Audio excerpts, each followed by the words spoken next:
Assalamualaikum warahmatullahi wabarakatuh. Perkenalkan, nama saya Naila Aulia Syafitri dengan NIM I2310537. Jadi video ini dibuat untuk memenuhi tugas atau presentasi mengenai bisnis model kanvas di mata kuliah kewirausahaan untuk ujian akhir semester. Nah, untuk bisnis model kanvas punya saya ini, saya akan membuat rancangan bisnis mengenai event organizer, yaitu nama brandnya adalah Moon Organizer. Nah, asal-usul dibalik nama Moon Organizer ini diambil karena sebelumnya saya sudah memiliki nama brand juga, tapi untuk di bidang makanan. Jadi nama brandnya itu sebelumnya adalah Moon Mukis, yang mukisnya itu adalah mu sendiri itu untuk mochi dan kisnya itu untuk cookies. Nah, jadi karena tidak terlaksana, jadi saya akan menggunakan nama brand sebelumnya itu untuk rancangan bisnis kali ini. Jadi Moon ini kalau filosofinya adalah kalau untuk di brand sebelumnya, di brand makanan, jadi ketika kita mencoba makanan tersebut dan merasakannya di lidah gitu, dan memakannya itu sampai merasa senang sehingga ingin ke bulan. Jadi itu seperti itu filosofinya. Namun untuk kali ini saya ambil moonnya itu karena bulan itu bersinar terang di malam hari dan moonnya sendiri masih seperti yang awal gitu. Karena dimasukkan saja jadi moonmu. Dan organizernya ini adalah penyelenggara gitu. Karena bisnis yang saya rancang kali ini adalah tentang perencanaan event. Nah, selanjutnya apa sih bisnis model kanvas ini? Nah, bisnis model kanvas adalah kerangka manajemen dari sebuah bisnis yang dirancang untuk menentukan bagaimana strategi bisnis yang akan dijalankan. Sesuai dengan namanya, BMC dibuat dalam bentuk gambar ide, sehingga pemahaman orang-orang akan sama, baik itu tentang konsumen mereka, cara kerja perusahaan, biaya, dan lain sebagainya. Nah, lalu untuk event organizer ini apa sih sebenarnya?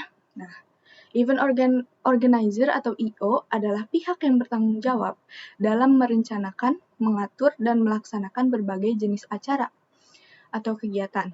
Nah, EO sendiri membantu klien mewujudkan acara yang sukses dengan menangani berbagai aspek, mulai dari konsep awal hingga pelaksanaan lapangan.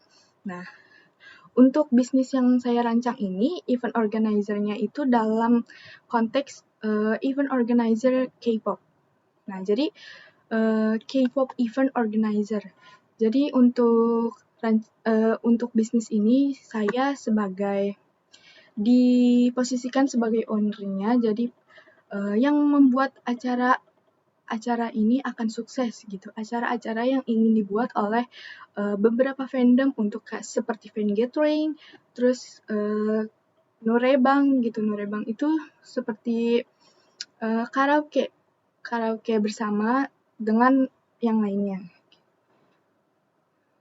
Nah, lalu di sini ada model bisnis kanvasnya. Nah, yang pertama ada key partners. Key partner sendiri adalah mengidentifikasi mitra atau pemasokan penting yang diperlukan untuk menjalankan sebuah bisnisnya. Seperti pemasok bahan baku, distributor, atau penyedia layanan. Nah, untuk di event organizer dalam konteks K-pop gitu. Jadi key partners-nya itu kita bisa berkolaborasi atau sponsorship menggunakan lokal sponsor seperti minuman, snack, dan lain sebagainya.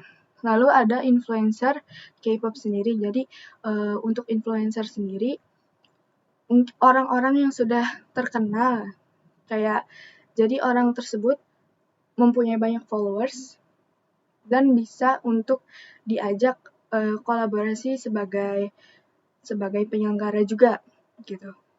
Nah, lalu ada vendor peralatan event. Jadi kalau misalkan kita sudah berhubungan atau sudah sering menggunakan vendor tersebut, jadi untuk ketika ada penyelenggaraan event-event lagi, jadi kita tidak perlu bingung ketika ingin menggunakan vendor mana yang sekiranya itu bisa digunakan dan sangat amanah.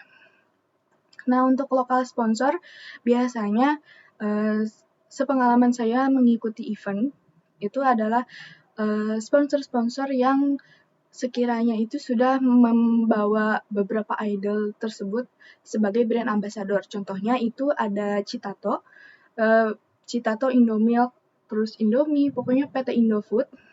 Dan untuk yang baru-baru ini seperti Richeese dan yang lain-lainnya. Di sini saya ada contohnya. Nah, contoh ini dari brand Indofood, yaitu Citato dan Indomilk. Nah, jadi ketika kita ingin membuat event dan mengajak Indofood sebagai sponsorship, itu bisa banget. Karena dari Indofood-nya itu sudah menggait beberapa idolnya itu sebagai brand ambassador. Jadi sangat bisa digunakan untuk sebagai sponsorship dalam event yang akan dilaksanakan. Nah, lalu ada key activities. Key activities sendiri adalah tindakan terpenting yang harus dilakukan bisnis untuk mewujudkan proporsi nilai seperti produksi, pemasaran, dan layanan pelanggan. Nah, untuk key activities di event organizer ini yaitu ada perencanaan dan pelaksanaan event, lalu promosi event secara offline dan online, lalu dokumentasi dan evaluasi acara, lalu berkolaborasi dengan komunitas atau dancer. Nah, untuk key activities-nya ini, perencanaan dan pelaksanaan event ini sangat penting agar event yang akan dijalankan itu akan berjalan dengan lancar. Nah, lalu promosi eventnya itu bisa dilakukan secara offline dan online. Contohnya ketika offline adalah memasang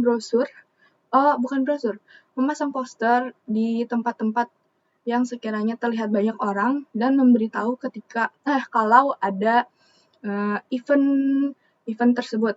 Nah, lalu kalau secara online bisa menggunakan ADS atau mempromosikannya lewat media sosial. Lalu ada key resource. Key resource ini adalah mengidentifikasi aset terpenting yang dibutuhkan bisnis untuk beroperasi, seperti aset fisik, intelektual, manusia, dan keuangan. Nah, untuk key resource di dalam K-pop event organizer ini adalah tim kreatif dan event planner, lalu venue indoor atau outdoor. Jadi, ketika ingin menjalankan event, kita ini tidak mungkin tidak menggunakan tim kreatif, karena kalau tidak menggunakan tim kreatif ataupun event planner, jadi tidak ada konsep yang diusung. Nah, ketika menggunakan tim kreatif ataupun event planner, jadi di dalam event tersebut terdapat konsep yang nyata. Nah, lalu ada venue-nya itu bisa indoor ataupun outdoor. Nah, lalu ada value proportion. Nah, value proportion ini menjelaskan nilai unik yang ditawarkan bisnis kepada pelanggan, termasuk manfaat produk ataupun layanan yang membuat pelanggan memilih bisnis Anda daripada yang lain. Nah, untuk value proportion dalam event ini adalah menyediakan wadah untuk berkumpul bersama. Jadi, event tersebut bisa dihadiri oleh berbagai macam fandom gitu. Jadi berkumpul bersama di satu tempat. Lalu membuat event-event seru seperti nonton bareng konser, lalu kompetisi dance, norebang, dan yang lain-lainnya. Lalu ada memberikan pengalaman yang tidak bisa didapat dari online fanbase. Jadi untuk ini kita bisa memperluas relasi, tidak hanya dalam konteks satu fandom ataupun berbeda fandom yang tidak sengaja bertemu di event yang sama. Jadi kita bisa berkenalan dan memperluas koneksi juga gitu. Lalu di sini ada customer relationship. Customer relationship sendiri itu adalah jenis hubungan yang akan dibangun dengan pelanggan, termasuk cara berinteraksi, memberikan dukungan, dan mempertahankan loyalitas kepada pelanggan. Nah, di sini customer relationship-nya adalah komunitas dan engagement melalui media sosial. Lalu polling event dan voting group favorite. Jadi, untuk ini kita bisa membuat akun eventnya, penyelenggara eventnya. Jadi kita bisa polling event ini untuk di bulan ini itu bisa fandom yang mana, misalnya fandom Carrot ataupun fandom NCT Z atau fandom Buddies atau yang lainnya. Jadi polling eventnya itu misalkan di bulan ini lebih banyak yang Carrot. Nah, jadi di bulan itu akan diadakan event-event seperti yang sudah disebutkan, itu nonton bareng, terus kompetisi dance, norebang atau karaoke, dan yang lain-lainnya. Lalu ada channel sendiri, balik lagi seperti yang sudah saya sebutkan di K-Partners, yaitu influencer K-pop. Jadi kita channelsnya bisa menggunakan influencer K-pop untuk mempromosikan. Nah, lalu bisa lewat Instagram, Twitter, dan TikTok. Nah, itu di situ bisa menggunakan ADS agar orang-orang tahu kalau event ini sedang berjalan atau akan diselenggarakan. Nah, lalu di sini ada website event dan ticketing. Nah, lalu untuk customer segment adalah identifikasi target pasar yang akan dilalui oleh bisnis tersebut. Nah, untuk customer segment yaitu penggemar musik K-pop dari remaja hingga dewasa. Lalu komunitas fans dan grup dancer cover, lalu content creator K-pop seperti apa. Jadi untuk ini bisa dari banyak kalangan gitu. Dan komunitas fans itu kan dari berbagai grup itu mempunyai nama fandom yang beda gitu. Jadi ketika event yang diselenggarakan itu bisa berbagai fandom bisa datang, itu bisa banget, ataupun untuk beberapa fandom saja seperti satu fandom aja, 2 fandom aja, itu bisa juga. Nah, lalu ada grup dance cover. Nah, grup dance cover ini bisa sebagai bintang tamu, bisa juga jadi kita ajak kolaborasi gitu. Lalu content creator K-pop juga ketika si content creator ini tertarik dengan eventnya, otomatis si content creator ini bisa mengajak para followersnya untuk mengikuti juga event tersebut. Nah, lalu di sini ada constructor. Constructor sendiri ini adalah menjelaskan semua biaya yang terkait dengan menjalankan bisnis, termasuk biaya tetap, variabel, dan biaya operasional lainnya. Nah, untuk di sini, cost structure-nya adalah biaya promosi. Nah, untuk promosi ini menggunakan ADS itu juga harus bayar. Nah, lalu ada desain untuk posternya, jadi kita menyewa jasa desainer gitu dari desainer tersebut, jadi kita minta desain posternya. Lalu honor untuk MC dan dancer, seperti yang saya sebutkan tadi di customer segment-nya.